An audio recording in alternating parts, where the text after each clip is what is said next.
마태복음 15장 4절에서 6절 제가 봉독하도록 하겠습니다. 하나님이 이르셨을 때 내 부모를 공경하라 하시고 또 아버지나 어머니를 비방하는 자는 반드시 죽임을 당하리라 하셨거늘 너희는 이르되 누구든지 아버지에게나 어머니에게 말하기를 내가 드려 유익하게 할 것이 하나님께 드림이 되었다고 하기만 하면 그 부모를 공경할 것이 없다 하여 너희의 전통으로 하나님의 말씀을 폐하는도다. 아멘. 사랑의 하나님 아버지, 감사합니다. 이 시간 하나님의 말씀을 나누기를 원합니다. 하나님의 말씀이 우리 가운데 역사하셔서 우리가 그 말씀대로 살아가는 놀라운 은혜가 우리 가운데 다 있게 축복하여 주시옵소서. 예수님의 이름으로 기도드리옵나이다. 아멘. 오늘은 부모와 자녀의 관계라는 제목으로 하나님의 말씀을 나누도록 하겠습니다. 위대한 개츠비의 저자로 잘 알려진 미국의 소설가 스캇 피츠제럴드가 1922년에 발표한 소설 가운데 벤자민 버튼의 시간은 거꾸로 간다, 원어로 보면 The Curious Case of Benjamin Button이라는 단편 소설이 있습니다. 이 스캇은 그 노인으로 태어나 소년으로 늙어간다라는 마크 트웨인의 말에 영감을 받아서 이 소설을 지었다고 합니다. 저는 이 소설을 브래드 피트가 주연한 그 영화로 보았는데요. 소설과는 좀 상당히 다르지만 7, 80대 노인으로 태어나서 영세 아기로 죽는다는 것은 동일했습니다. 이 벤자민 버튼, 이 주인공은 정말 쭈글쭈글한 노인 아기로 태어나서요. 10살에는 좀 키가 작은 70대로 보이고요. 또 20살에는 60대로 보여서 좀 사회 활동을 시작을 하다가 점점 유체가 젊어져서 이제 40이 되었을 때는 동일한 나이로 보여서 결혼도 하고 또 아이들도 키우다가 또 나중에 70세쯤 되니까 치매 걸린 10살 소년으로 되고 80세에는 아주 그냥 갓난 아기가 되어서 죽는다는 그런 스토리입니다. 아주 기상천외한 이야기고 또 보다 보면 굉장히 많은 것을 생각하게 하는 이야기지만 그의 삶은 이 겉모습을 제외하고는 보통 사람하고 그렇게 다르지는 않았습니다. 첫 20년은 부모의 돌봄이 필요했고 또 마지막 20년은 가족의 돌봄이 필요했습니다. 그런데 우리 중에 그렇지 않은 사람이 어디 있겠습니까? 개인차가 있지만 우리의 첫 20년은 부모님의 돌봄이 필요하고 다음 20년은 또 자녀를 돌봐야 하고 그 다음 20년은 또 부모를 돌보다가 마지막 20년은 또 가족과 자녀들의 돌봄이 필요합니다. 언제까지나 슈퍼맨 같던 아버지와 또 어머니도 자녀의 돌봄이 필요할 때가 오고 또 자녀도 곧 자기 자녀의 돌봄이 필요할 때가 온다는 것입니다. 노인이 되면 다시 어린아이와 같아진다는 말은 그 심리 상태를 표현하는 말일 뿐만 아니라 실제로 그의 경제적이거나 사회적이거나 신체적인 상황을 표현한 명언이라고 볼 수가 있겠습니다.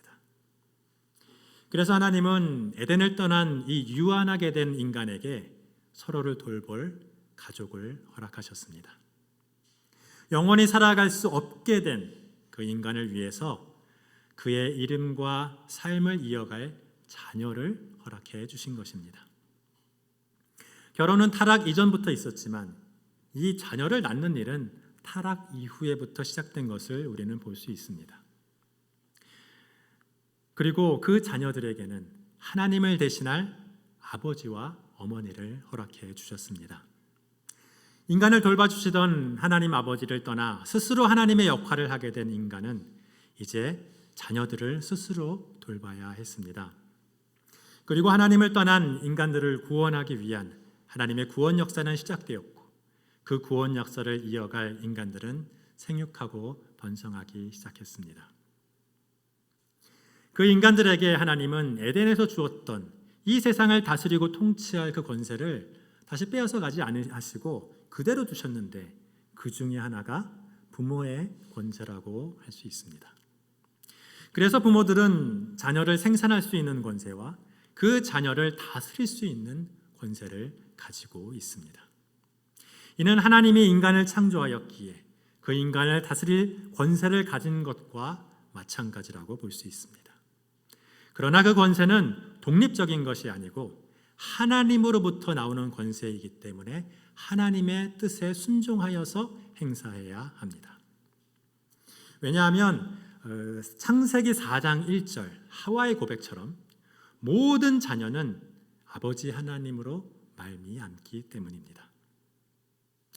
아담이 그의 아내 하와와 동침하매 하와가 임신하여 가인을 낳고 이르되 내가 여호와로 말미암아 등남하였다 하니라. 아멘. 내가 내 결정과 내 능력으로 아이를 낳은 것 같아도 이는 하나님의 허락이 있어야만 가능한 것입니다. 인류가 낳은 이 첫 아이인 가인부터 이후의 모든 자녀는 하나님이 인류에게 허락하신 선물입니다. 자녀는 부모를 닮습니다. 자녀는 유전자를 물려받아 부모와 비슷한 모습의 육체를 갖게 됩니다. 그런데 겉모습만 비슷한 것이 아니라 보면 성격이나 생각하는 거나 또 행동하는 것도 많이 비슷합니다. 그래서 자녀는 나라는 존재의 연장이 아닌가라고 이렇게 많이들 생각을 합니다. 그러나 자녀는 독립적인 영적인 존재입니다. 나와는 굉장히 닮았지만 전혀 다른 인격을 가진 존재이기에 하나님은 서로 다른 존재로 인지하십니다. 아버지가 구원을 받고 그리스도인이라도 아들은 아닐 수 있습니다. 또한 아들의 믿음이 아버지의 구원과는 전혀 상관이 없습니다. 물론 서로의 신앙에 큰 도움을 줄 수는 있습니다. 그렇지만 부모와 자녀는 결국 영적으로는 독립된 존재라는 것입니다. 영접하는 자, 곧 그 이름을 믿는 자들에게는 하나님의 자녀가 되는 권세를 주셨으니 이는 혈통으로나 육적으로나 사람의 뜻으로 나지 아니하고 오직 하나님께로부터 난 자들이니라. 아멘. 이 요한복음 1장 12절 이하의 말씀처럼 구원은 하나님의 선택으로 인한 믿음의 결과이지 어떤 혈연이나 인간의 의지로 이루어지는 것은 아니라는 말씀입니다. 그러므로 성경적으로 볼 때 자녀는 유전적으로는 나의 육체를 이어가지만 나라는 존재의 연장은 아닙니다. 물론 나의 집안이나 직업을 이어간다든지 나의 재산을 물려받는 것으로 나의 어떤 삶을 어느 정도 이어가기는 합니다.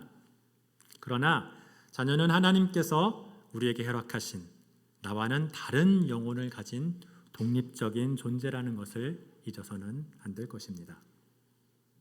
내 육체에서 나왔다고 나의 일부이거나 나의 소유물이 아니며 내 결정으로 생산되었다고 내가 그의 삶을 결정할 수는 절대로 없다는 것입니다. 자녀는 하나님께서 내게 맡기신 하나님의 선물이며 또한 나의 기업이요 유업이라고 볼 수 있습니다. 하나님이 돌보시고 키우시는 하나님의 피조물인데 하나님께서 나와 나의 배우자에게 맡긴 존재입니다. 그리고 하나님과 인간의 관계는 부모와 자녀의 관계에서 찾을 수 있습니다. 부모는 자녀를 사랑하며 하나님의 사랑을 배울 수 있습니다. 자녀는 부모를 공경하며 하나님 섬김을 배울 수 있는 것입니다. 부모는 하나님 역할로는 많이 부족하고 자녀도 부모를 하나님처럼 섬길 수는 없지만 하나님은 이러한 경험을 통해서 모두를 하나님의 아들들로 자라나게 하시는 것입니다. 또한 자녀는 언제까지나 자녀가 아니고 부모도 언제까지나 자녀가 아닌 것을 기억해야 합니다. 이 벤자민 버튼의 이야기처럼 사람은 어려서와 같이 늙어서도 가족의 도움이 필요합니다. 반면에 어린 자녀와 나이든 부모를 돌보는 것은 젊은이들의 마땅한 바입니다. 여기서 마땅한 바라고 우리가 이야기하는 것은 성경 언어로 의로운 행위, 의로운 것이라고 말합니다. 성경에 보면 이 의로움이라는 것을 매우 강조하고 있습니다. 헬라어로 디카이오스, 영어로 righteousness인 이 의로움은 사랑과 더불어 하나님의 대표적인 성품인데 이는 구원의 지표이며 하나님 백성의 표시라고 볼 수 있습니다. 성경은 선악을 구별하기보다는 의와 불의를 구별합니다. 왜냐하면 아담이 선악과를 먹고 난 후에 이 선악은 인간 개인이나 인간의 공동체의 어떤 판단에 의해서 좌우되기 때문입니다. 따라서 우리가 말하고 생각하는 선악은 더 이상 하나님의 선악이 아니므로 성경은 인간에게 선악간에 판단하지 말라라고 하면서 오히려 의와 불의를 판단합니다. 선한 사람이 구원을 받는 것이 아니라 의로운 사람이 구원을 받습니다. 따라서 불의한 사람을 성경 언어로 죄인이라고 합니다. 잘 아시다시피 성경에서 죄인은 범죄자를 말하는 것이 아니고 악인을 말하는 것도 아닙니다. 성경에서 죄인은 의인의 반대말이며 불의한 사람을 말하는 것입니다. 십자가의 한 강도는 세상이 보기에는 악인이었지만 의인으로 인정되어서 구원을 받은 것을 볼 수 있습니다. 자, 성경에서 그럼 의인은 무엇일까요? 성경에서의 의인은 관계에 충실한 사람을 말합니다. 어떤 관계에서 나온 의무를 다하는 사람을 성경에서는 의인이라고 부릅니다. 부모와 자녀의 관계에서 자녀를 사랑하고 잘 돌보면 그 부모가 의인입니다. 또 같은 관계에서 자녀가 부모를 공경하고 그 돌봄을 잘 받는 것도 필요해요. 그 잘 받으면 그 자녀도 의인입니다. 국가와 국민의 관계에서 이 국민으로서 그 국가에 충실하면 의인이라고 부르는 것입니다. 그래서 우리가 대표적인 사람으로 안중근 의사, 의사라 그러잖아요. 윤봉길 의사라고 부릅니다. 네, 왜냐하면 국가에 충실하였기 때문에 의롭다고 하는 것입니다. 직장인은 회사와 또 의사는 환자와 또 교사는 학생과의 관계에서 나오는 이 의무에 충실하면 성경적으로 볼 때 그들이 바로 의롭다고 부르는 것입니다. 그러나 인간의 가장 중요한 관계는 무엇일까요? 인간의 가장 중요한 관계는 하나님과 나와의 관계입니다. 그래서 하나님과의 관계에서 나오는 그 의무를 다하면 의인이기 때문에 구원을 받는다는 것입니다. 하나님을 하나님으로 인정하고 사랑하고 섬기면서 그 돌보심을 받는 것이 바로 의인입니다. 성경은 선한 사람이 구원을 받는 것이 아니라 의로운 사람이 구원을 받는다라고 말합니다.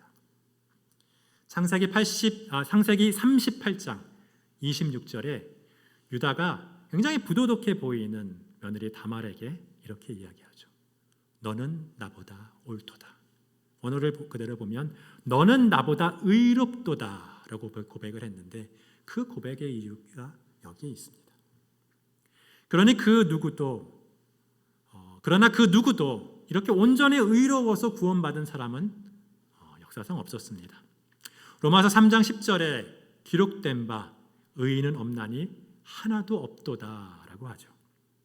그래서 우리는 예수님을 믿고 예수님과 연합되면 그 예수님의 의를 우리가 공유받은 것으로 하나님께 인정되어서 우리는 구원을 받는 것입니다. 자, 그런데 그러고 나면 이제 하나님은 구원받은 이 하나님의 자녀답게 우리가 의롭게 살기를 기대하십니다. 하나님이 의로우신 이유는 창조자로서 피조물인 인간과의 관계에서 발생하는 이 의무를 다하시기 때문입니다.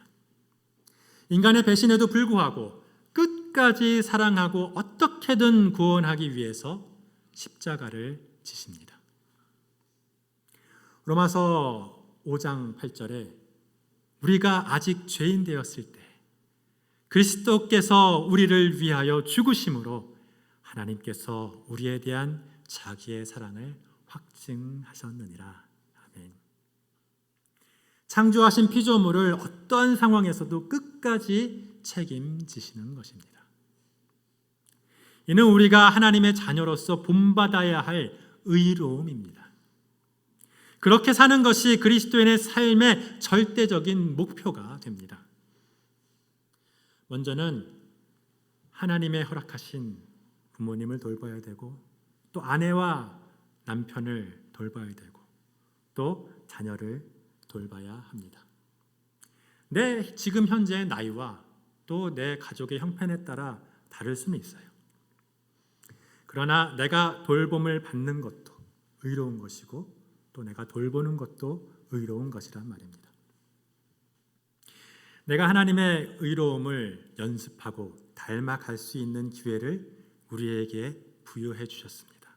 그것이 내가 돌볼 이 가족 관계가 있다는 것이 축복인 이유입니다.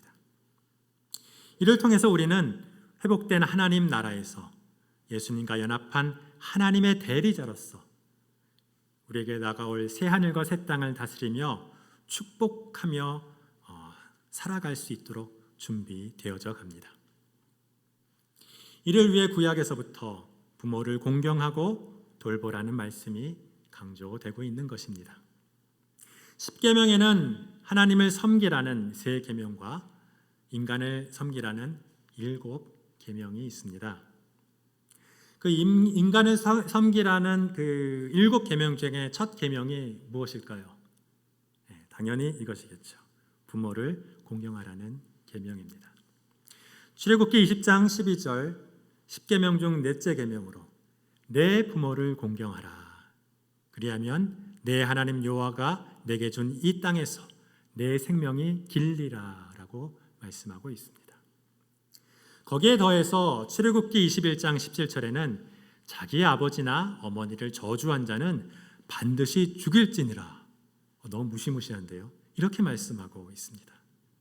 또한 레위기 20장 9절에도 만일 누구든지 자기 아버지나 어머니를 저주하는 자는 반드시 죽일지니 그가 자기의 아버지나 어머니를 저주하였은즉 그의 피가 자기에게로 돌아가리라 하고 말씀하고 있습니다.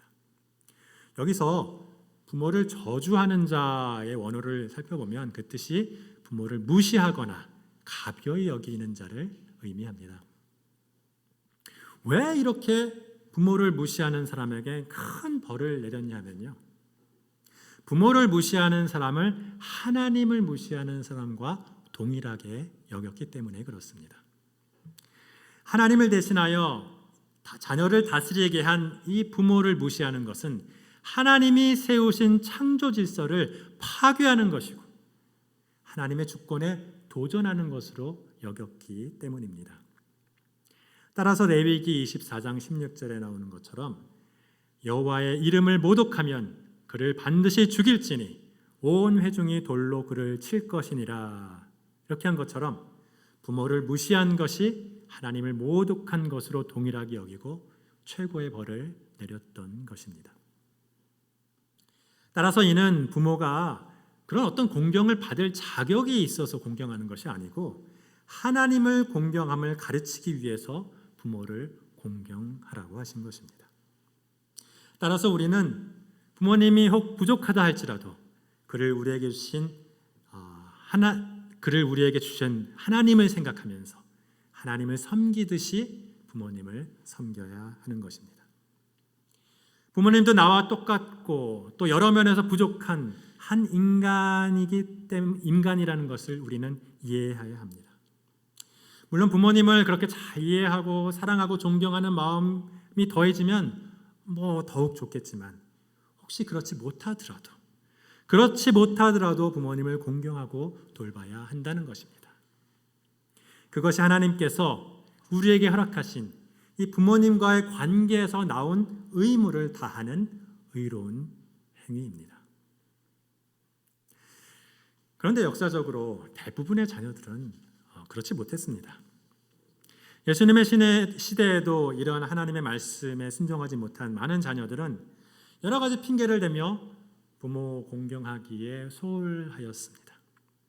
특별히 자녀가 장성하고 부모가 나이 들어 부모를 돌보아야 할 때가 왔는데도 이를 아주 교묘하게 거부하는 경우가 많았었던 것입니다. 어려서는 경제적으로 부모를 의지할 수밖에 없으므로 좋든 싫든 부모를 공경하는 척이라도 합니다. 그러나 나이가 들어가며 부모의 잘못을 알게 되면서 또 무조건적인 이 신뢰와 공경이 조금씩 줄어듭니다.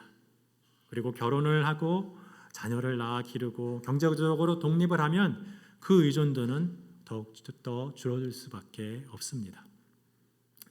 물론 그러면서도 부모의 연약함을 이해하고 사랑하고 용서하고 좋은 관계를 유지하다가 또 나이 든 부모님을 공경하고 돌보는 경우도 있지만 그렇지 못한 경우가 훨씬 많았다는 것입니다.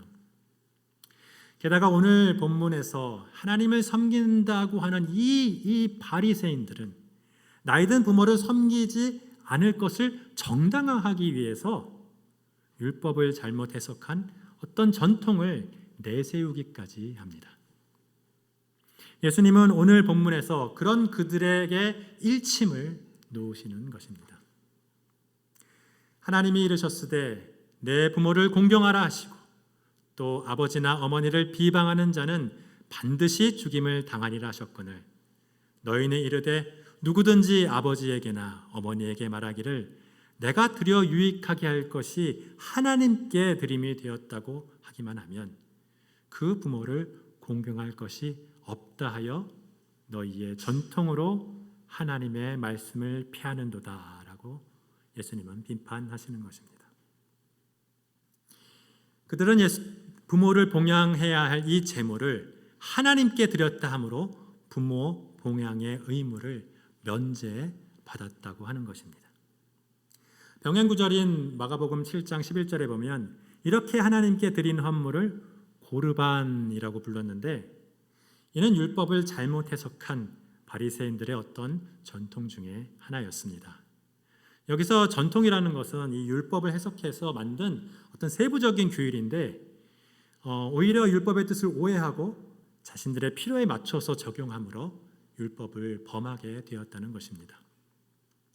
예수님은 그들의 이 전통이 불합리하고 오히려 하나님의 뜻을 거슬리라는 것이라는 것을 예를 들어서 아주 강하게 비판을 하셨던 것입니다.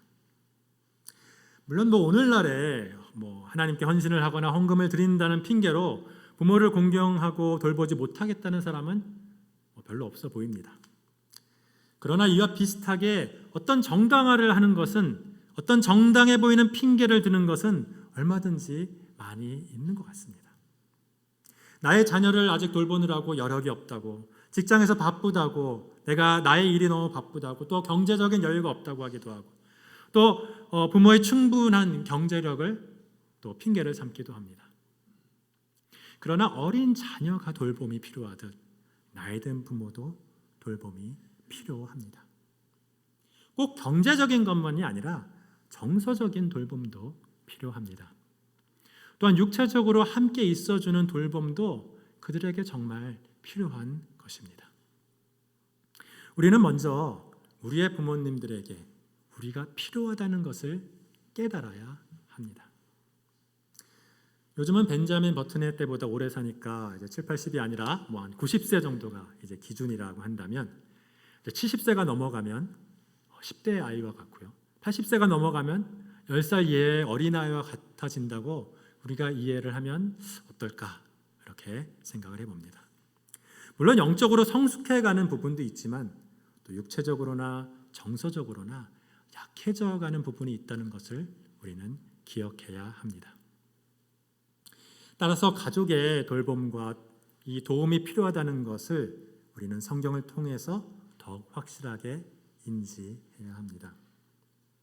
어린아이에게 이 부모의 돌봄이 필요한 것과 동일하게 나이 든 부모님에게도 자녀의 돌봄이 필요합니다. 그리고 나도 이제 수십 년이 지나면 똑같은 상황이 되지 않겠습니까? 자녀의 돌봄이 필요한 시기가, 가족의 돌봄이 필요한 시기가 곧 올 수밖에 없다는 것입니다.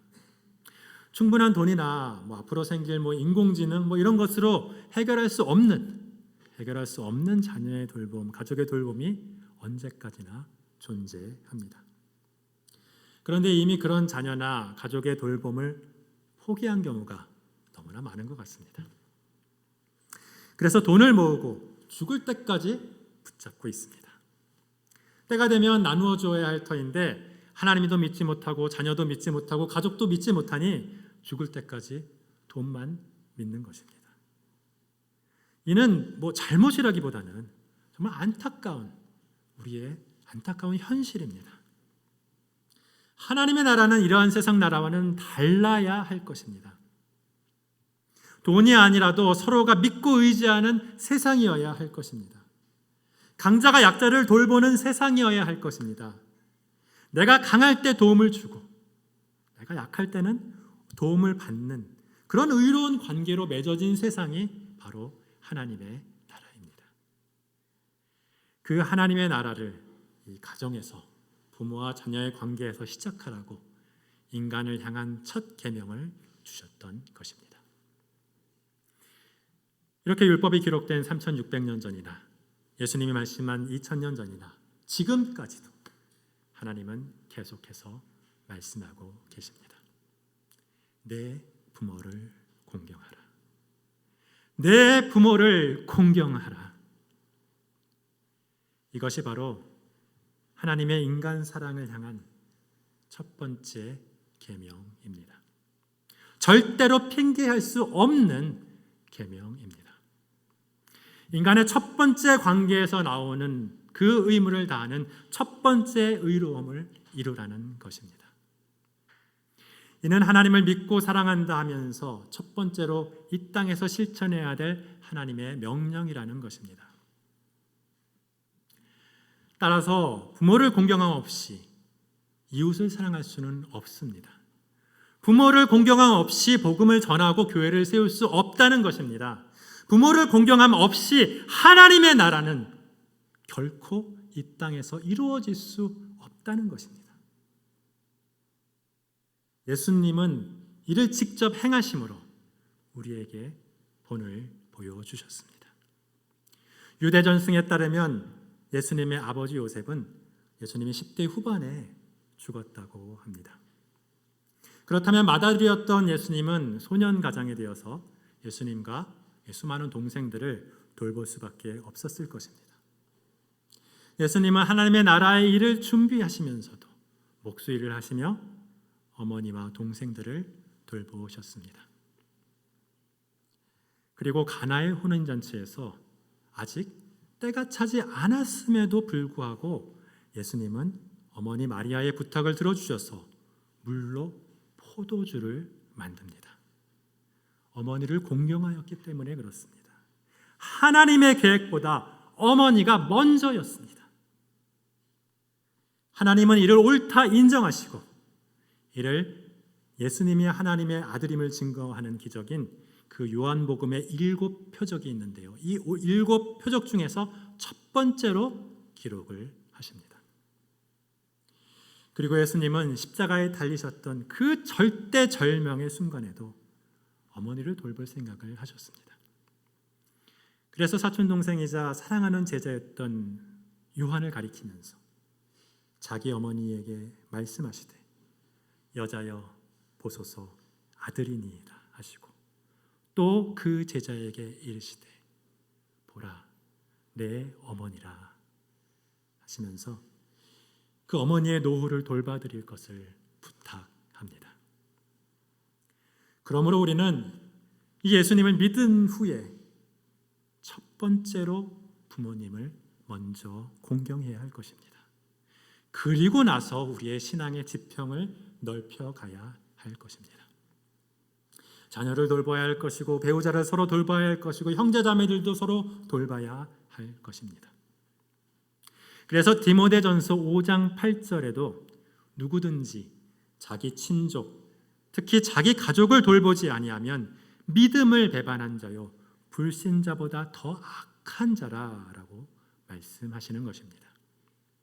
그리고 복음을 이제는 전하면서 차차 그 범위를 넓혀가면 좋겠습니다. 친척들과 친구들과 특히 믿음의 형제자매들로 그 범위를 넓혀가면 좋을 것 같습니다.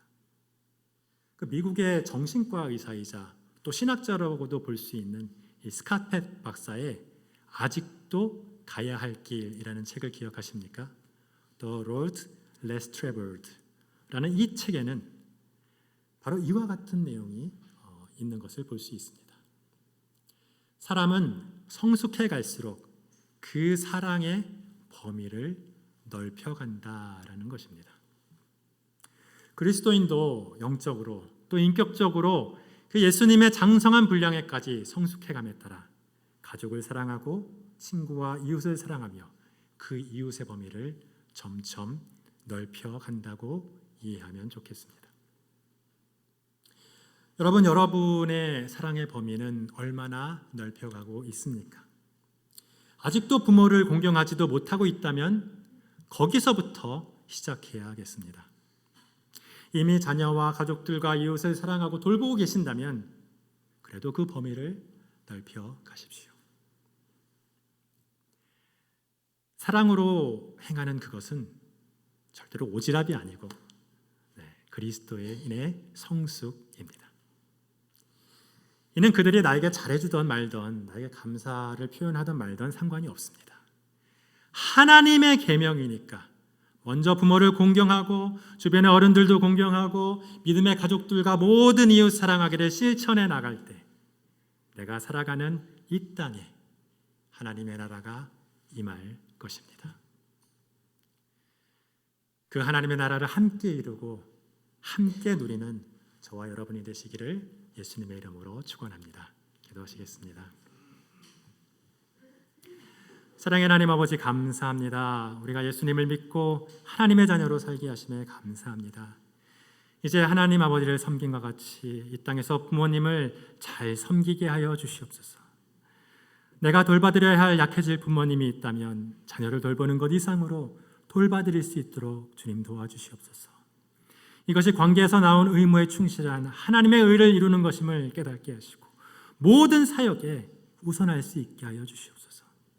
또한 모든 이웃에게까지 이 사랑과 돌봄의 손길을 넓혀갈 수 있도록 주님 도와주시옵소서. 그래야 우리가 살아가는 이 땅에 서로 믿고 신뢰하는 하나님의 나라가 속히 임하게 하여 주시옵소서. 먼저 우리를 돌보시고 인도하신 예수님의 이름으로 기도드리옵나이다. 아멘.